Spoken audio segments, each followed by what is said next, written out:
তোমার বাবা মা যদি দোকান থেকে ইমিটেশন গয়না কিনে না এনে আমাকে শুধু হাতে আশীর্বাদ করেন, আমি কিন্তু তাতেই খুশি হব। বিয়েটা একটা পবিত্র জিনিস তো, আজকের দিনটায় আমি চাই না যে কোনো নকল জিনিসের ব্যবহার হোক। আমি রাখছি।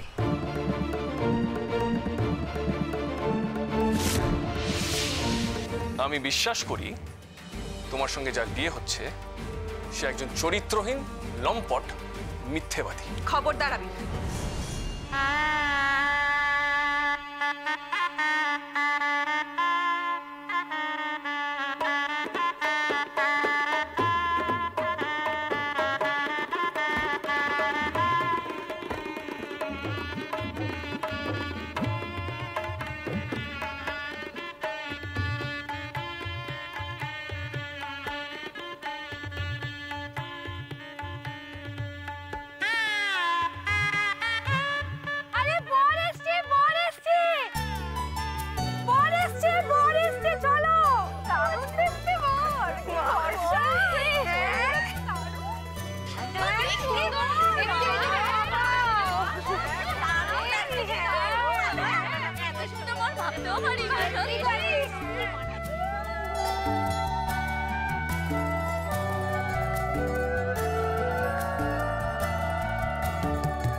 এই নদী, বুলু, হ্যাঁ যা ওই জায়গা মতো নিয়ে বসে। হ্যাঁ হ্যাঁ, আসো আসো এসো, আসো আসো।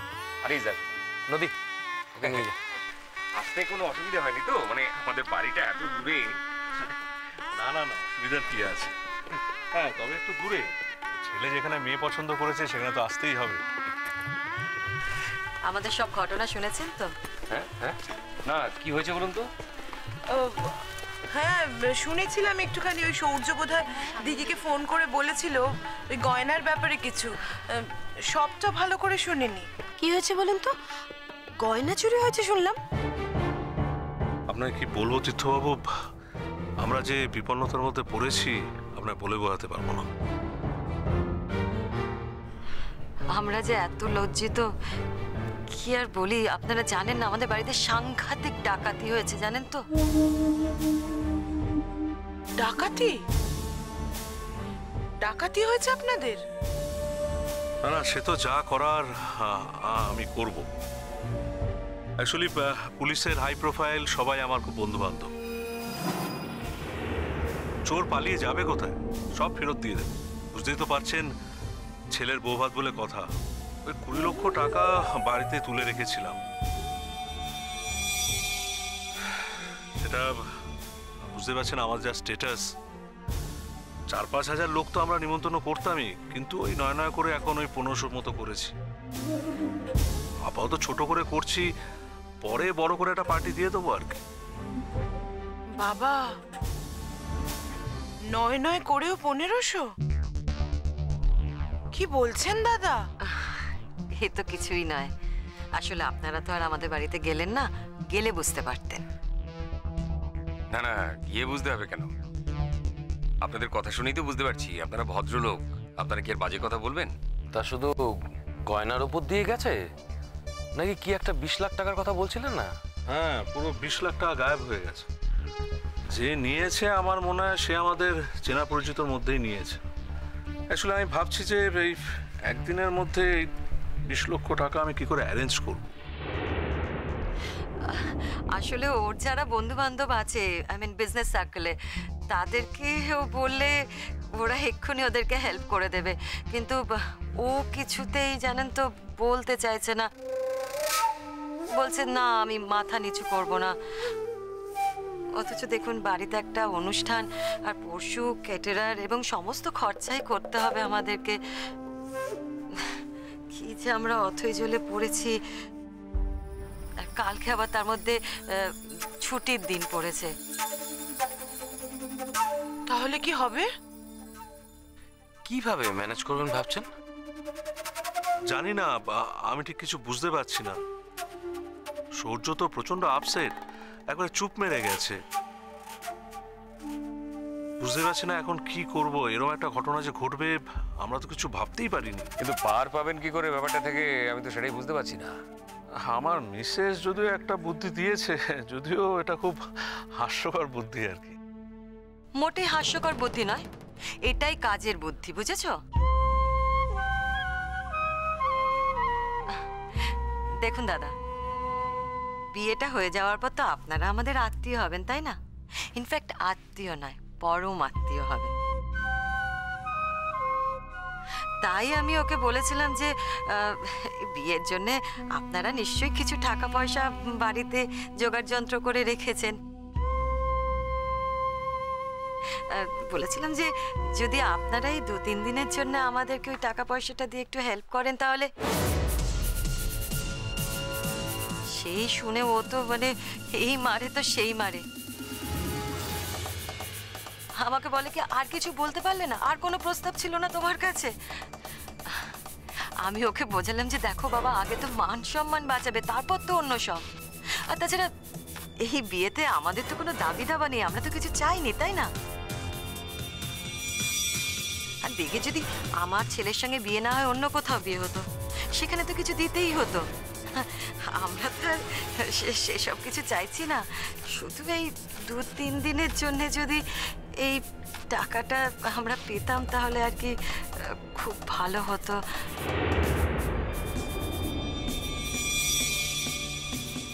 আচ্ছা, ঠিক কত টাকা হলে আপনাদের উৎসবের ব্যাপারটা মিটে যাবে বলুন তো? সত্যি তো, দেখি না আমরা সবাই চেষ্টা চরিত্র করে যদি দিয়ে দিতে পারি তাহলে তো খুব ভালো হয়। আর উনি তো ঠিকই বলেছেন, আমরা তো ওনাদের আত্মীয়ই। ওনারা বন্ধুদের আগে বলবেন না আত্মীয়দের আগে বলবেন? আত্মীয়দেরই তো আগে বলবেন।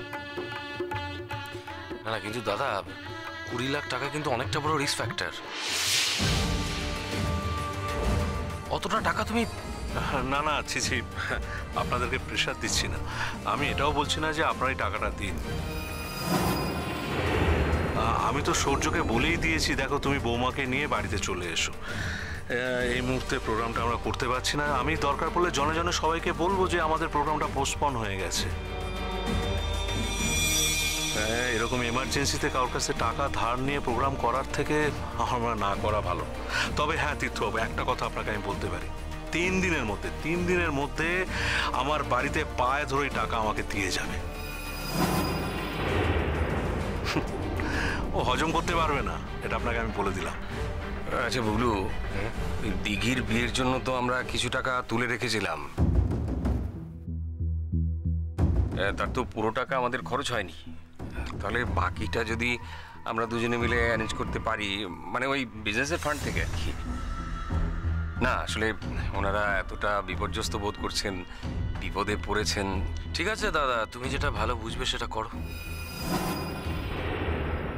যেটা করবে ভেবে করো দাদা, আমি ওদিকটা দেখছি।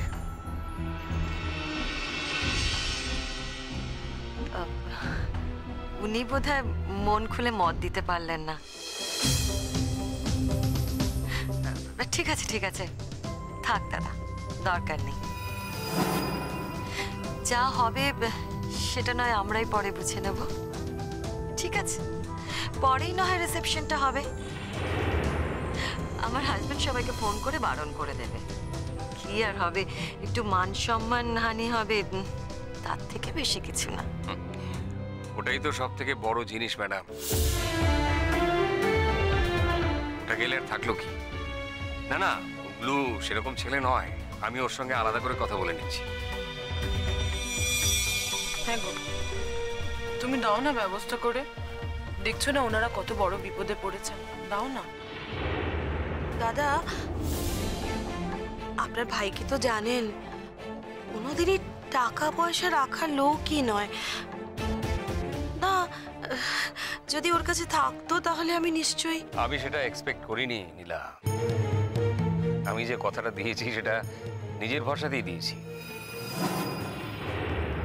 বড় জোর এই বুবলুর থেকে কিছু সাহায্য নিতে পারি, দ্যাটস ইট। তুমি চিন্তা করো না, আর আপনারা চিন্তা করবেন না। আপনাদের অনুষ্ঠান পোস্টপোন করতে হবে না। দেখুন, আপনাদের অনুষ্ঠান মানে তো আমারও অনুষ্ঠান, আর ওই দিন তো আমাদের দিঘিরও বৌভাত, কি না?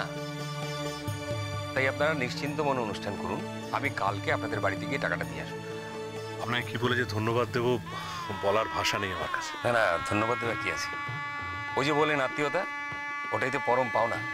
দেখবেন আত্মীয়তা যেন বজায় থাকে। বসুন আপনারা, বসুন, আমি ওদিকটা দেখছি। আসুন আসুন আসুন আসুন।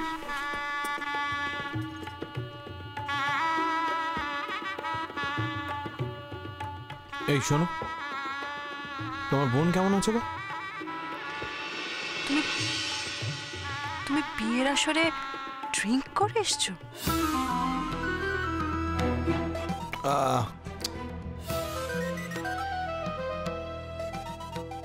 তুমি আজকের দিনে এরকম নিরামিষ কথা বলো না তো।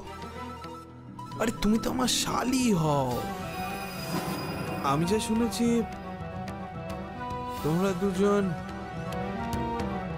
1 বছরের ছোট বড়, তাই না? তার মানে তুমি আমার থেকে ছোটই হবে, তাই না? তো আজকের দিনে আমি তো তোমাকে বড় শালীর সম্মানটা দেব না, তাই না? আজকে থেকে তুমি আমার বন্ধু হলে। সূর্য, সেটা আমাকে ভেবে দেখতে হবে। মানে? যে মানুষটা বিয়ের আসরে ড্রিঙ্ক করে বিয়ে করতে আসে, এমন একটা পবিত্র দিনকে নষ্ট করে দিতে পারে, সেই মানুষটার সাথে আমি কতটা বন্ধুত্ব করতে পারবো সেটা আমাকে ভেবে দেখতে হবে সূর্য। আর শুধু তাই নয়, তুমি যে ড্রিঙ্ক করে বিয়ে করতে এসেছো সেটা এখানে যারা আছে আমাদের আত্মীয় স্বজনরা সবাই কিন্তু জানতে পেরে যাবে, কারণ তোমার মুখ থেকে রীতিমতো গন্ধ বেরোচ্ছে সূর্য। এমনকি আমাদের যারা নিয়ে এলো, আমাদের সাথে যারা এলো, তারা কিন্তু অলরেডি কিন্তু গুজগুজ করতে শুরু করে দিয়েছে। এইভাবে অপমান করে তুমি কিন্তু কাজটা ভালো করলে না সূর্য।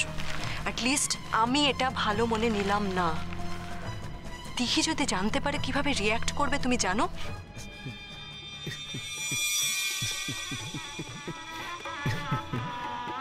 তোমার মধ্যে না একটা বেশ তেজি ব্যাপার আছে। তুমি যখন রুখে দাঁড়িয়ে কথা বলো না, ব্যাপারটা বেশ সেক্সি লাগে। কিন্তু হোয়াট?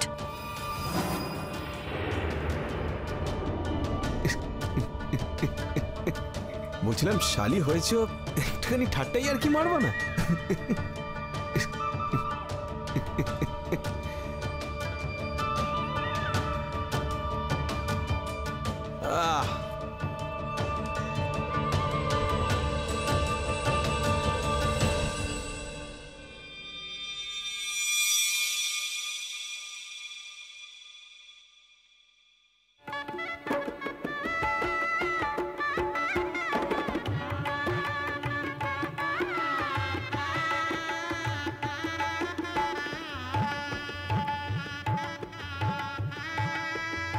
এই শোন, তোরা একটু প্লিজ বাইরে যা তো। আর বর এসেছে, বরের কাছে যা না। তোরা এখন এখানে চলে এলি কেন?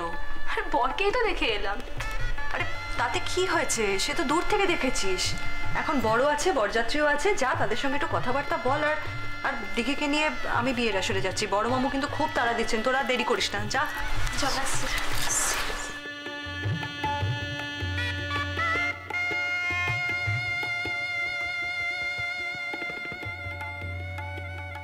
কি হলো, দরজা বন্ধ করছিস কেন? দেখি দেখি তোর সাথে আমার কিছু কথা আছে। কথা? কি কথা? কি হয়েছে? Anything serious? সিরিয়াস কিনা সেটা তুই বুঝে নে, কিন্তু আগে কথাগুলো শোন আমার। কি হয়েছে? সৌর্যকে নিয়ে কোনো কথা? সৌর্যকে নিয়ে যদি কথাটা না হতো তাহলে এখন আমি তোকে বলতে আসতাম না। দেখি আমার মনে হচ্ছে তুই একটা মারাত্মক ভুল করেছিস। তুইও আবার শুরু করলি? এই বাড়ির তো অনেকেরই ধারণা যে সৌর্যকে বিয়ে করার সিদ্ধান্ত নিয়ে আমি একটা মারাত্মক ভুল করে ফেলেছি। সৌর্যকে কেন তোদের পছন্দ হচ্ছে না? কেন তোরা টলারেট করতে পারছিস না ওকে? আমি এটা সত্যি বুঝতে পারছি না, আমার বুঝতে অসুবিধা হচ্ছে। এখন ইডিয়েটের মতো কথা বলিস না দেখি। আমি ইডিয়েটের মতো কথা বলছি? আমি? আর তোরা সবাই ঠিকঠাক বলছিস। তোর প্রবলেমটা কি রে নদী? যে আমার বিয়েটা তোর আগে হয়ে যাচ্ছে, নাকি সৌর্যর মতো একটা ছেলের সঙ্গে আমার বিয়ে হচ্ছে, এটাই কি তোর প্রবলেম? তোর তো দিন চলে যায়নি নদী, তুই আশা ছেড়ে দিচ্ছিস কেন? তুই তো সৌর্যর থেকেও একটা ভালো ছেলে পেতে পারিস। দেখি তুই কিন্তু অলরেডি সৌর্যকে নিয়ে আমাকে অনেক খারাপ কথা শুনিয়েছিস, but please don't cross your limit. আমি আজকে তোকে ফাইনালি বলে রাখছি, আমার এই কথাটা যদি তুই না শুনিস, না মানিস দেখি, তাহলে কিন্তু আজকের পর থেকে তোর সঙ্গে আমার কোনো সম্পর্ক থাকবে না। জানি জানি, আর কেন তুই এই কথাটা বলছিস সেটাও আমি জানি। আমার বিয়ে নিয়ে তোর মনে একটা হিংসা তৈরি হয়েছে, সেই হিংসা এইভাবে প্রকাশ পাচ্ছে। shame on you নদী। ছি, shame on you দেখি। তুই আমাকে দেখে কি লজ্জা পাবি? আমার তো তোকে দেখে লজ্জায় মরে যেতে ইচ্ছা করছে।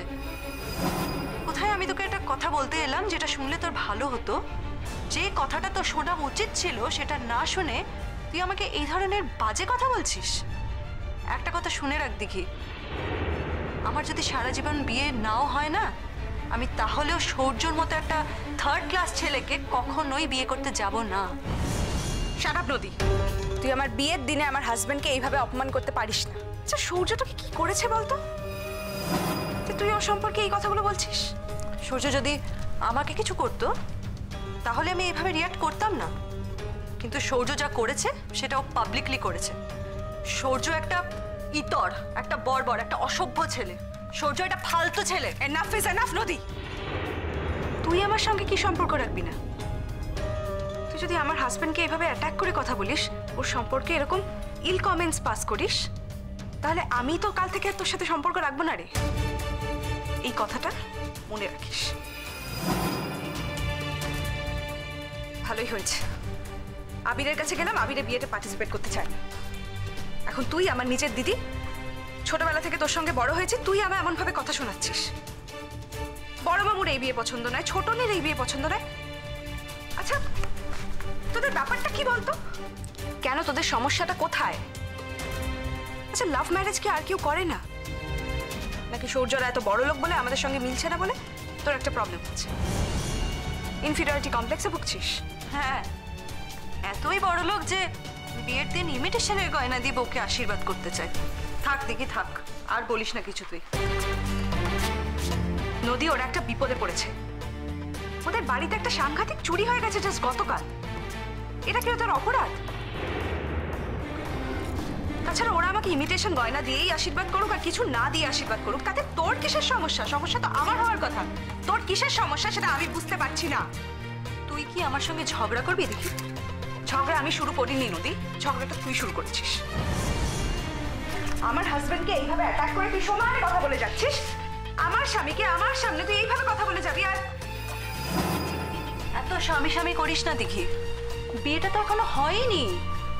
পারলে বরং বিয়েটা ভেঙে দে।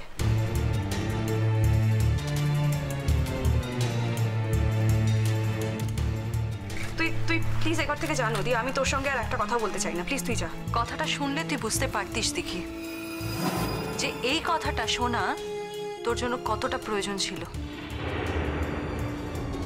আমি আর তোর থেকে কোনো কথাই শুনতে চাই না, কারণ আমার মনে হচ্ছে তুই পুরোটাই বানাচ্ছিস।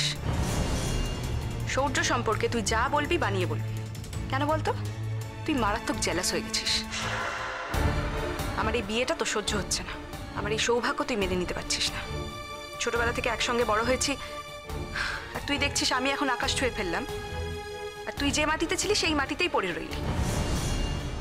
তাই জন্য তুই এটা সহ্য করতে পারছিস না।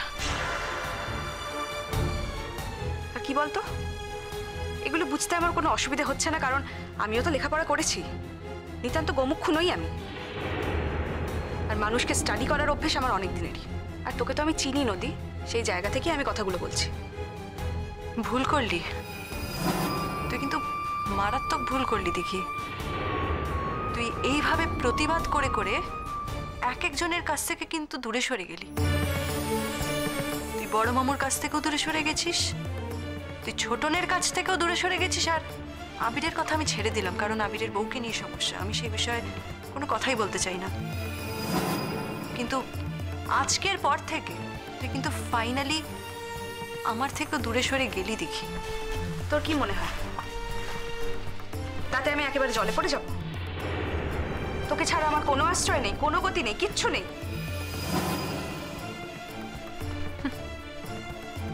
বলা কি যায় দেখি, ভবিষ্যতে হয়তো তোর আমাকেই সব থেকে বেশি করে দরকার হলো।